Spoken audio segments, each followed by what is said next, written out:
তো hello guys, আজকের দিনটা ছিল রবিবার, ওই কারণে কারখানাটা ফাঁকা ফাঁকা। অ্যাকচুয়ালি রবিবারে তেমন কোনো লোক থাকে না, আমরা 4-5 জন থেকে থাকি।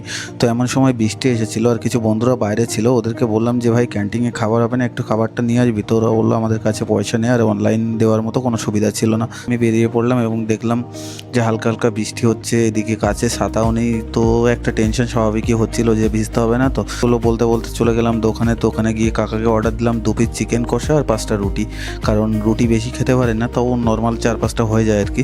তো কাকার থেকে রুটিটা নিয়ে টুকটুক করে চলে এলাম। আর স্টেশনের ভিউটা দেখো কত সুন্দর লাগছে। অ্যাকচুয়ালি ভিউটা একটু খালি খালি স্টেশনটা ছিল, ভালো লাগছিলো। তো এসে বসে গেলাম কাজে, কারণ কাজেরও প্রচুর চাপ, এই কারণেই বাড়িতে যেতে পারিনি আর কি। আর অ্যাকচুয়ালি বাড়িঘর ধরে কী আর বলবো, মানে সব কথা বলা যায় না। তো তোমরা বুঝতেই পারছো, যেহেতু আমার ভিডিও তোমরা যারা দেখো কন্টিনিউ, তারা কম বেশি জানো যে আমি কী করি এবং কি না, আর আমার লাইফটা ঠিক কেমন চলে। কারণ আমি জানি যে আমার ভিডিও যারা দেখো, যারা লাইক কমেন্ট করো, সত্যিই মানে খুব খুব ভালো লাগে এবং খুব ভালোবাসি তোমাদেরকে।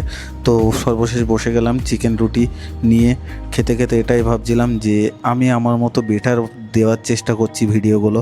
তোমাদের যদি পছন্দ না হয় তোমরা কমেন্ট করে অবশ্যই জানাবে, আর আমি চেষ্টা করব তোমাদের ডিমান্ড অনুযায়ী কন্টেন্টটা দেওয়ার। আর যতটুকু পারবো আমি আমার মতো চেষ্টা করব। প্লিজ তোমরা যারা নতুন আমার ভিডিওটা দেখছো তারা সাবস্ক্রাইব, লাইক করতে ভুলো না, এবং ফেসবুক থেকে হলে ফলো, কমেন্ট করতে ভুলো না। তো এটাই কি হয়, এটা একটু মোটিভেশন হয়, মানে ভালো লাগে আর কি।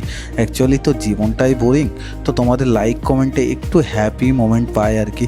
তো যাই হোক, একটু লাইক কমেন্ট করো, ভালো থেকো সবাই। আর